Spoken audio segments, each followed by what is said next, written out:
Hello again.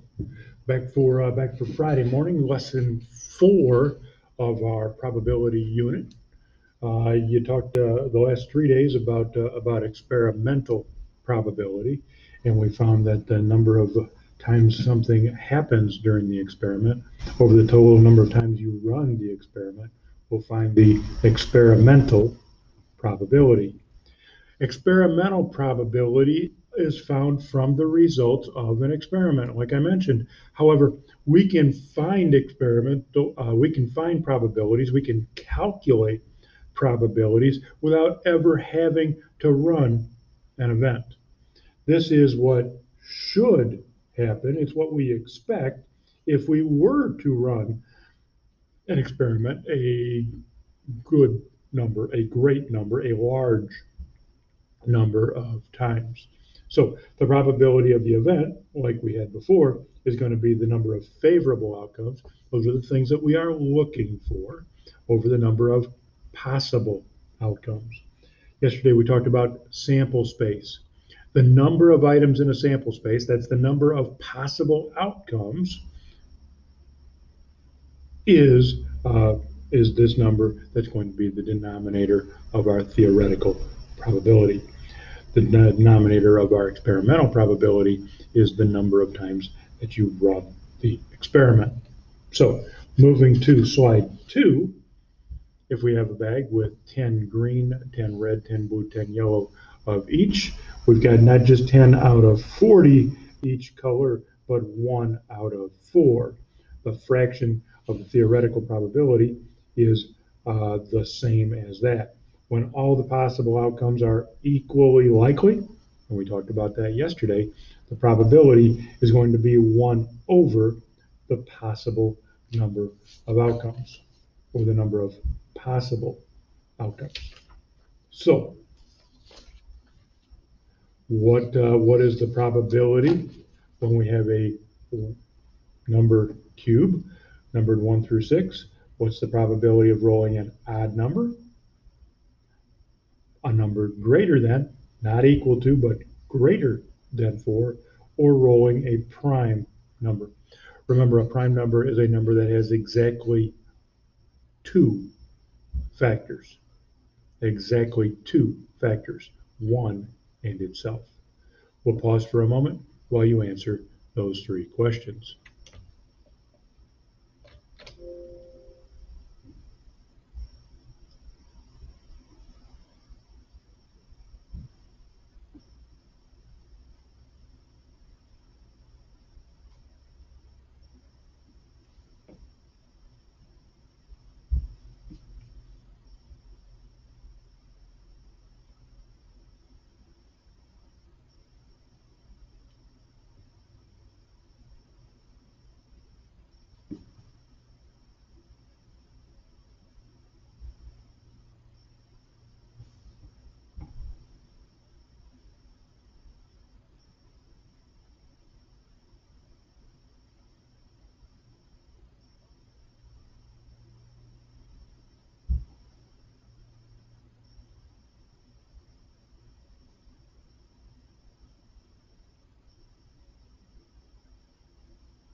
Okay, so there are 3 odd numbers on a number cube, 1 through 6, 1, 3, and 5. So the probability of an odd number is the number of favorable outcomes over the total number of outcomes. In lowest terms, 3 over 6 is 1 out of 2. There are 2 numbers that are greater than 4, 5 and 6. So the probability of rolling something greater than 4 is 2 out of 6. In lowest terms, that's 1 out of 3. And there are 3 prime numbers, 2, 3, and 5. No, 1 is not prime. 1 only has 1 factor, itself. 1 and 2, 1 and 3, 1 and 5, exactly 2 factors for a number to be considered prime. So 1 out of every 2 rolls, you would expect to get a prime number. Changing gears just a little bit, if your experiment consists of flipping a nickel and a dime.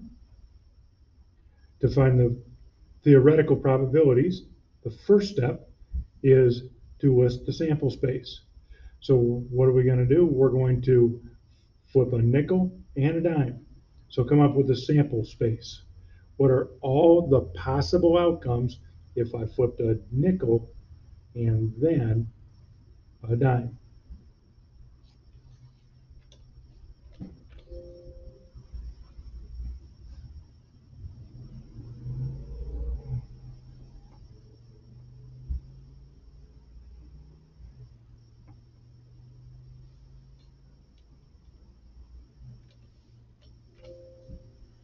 You may have these in different order, but you should have 4 items in your sample space. Remember, you get 2 choices for the nickel, 2 choices for the dime. 2 times 2 is 4 items in your sample space. We could get heads on both. We could get heads on the nickel, tails on the dime, tails on both, or tails, and then heads on the dime. So the probability of getting head coming up on both flips is just 1. That's the number of occurrences out of 4 items in our sample space. So probability heads twice, 1 in 4. Going to our final slide. Students are playing a game that requires spinning both spinners.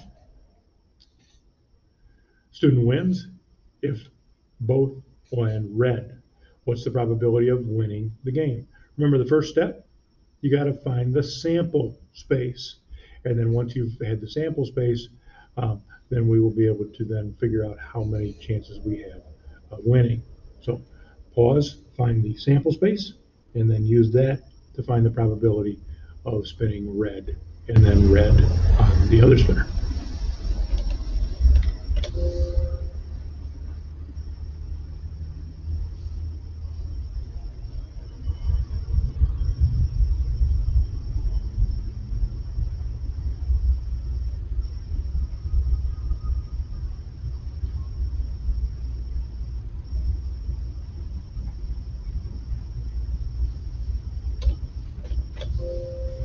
So here's my sample space.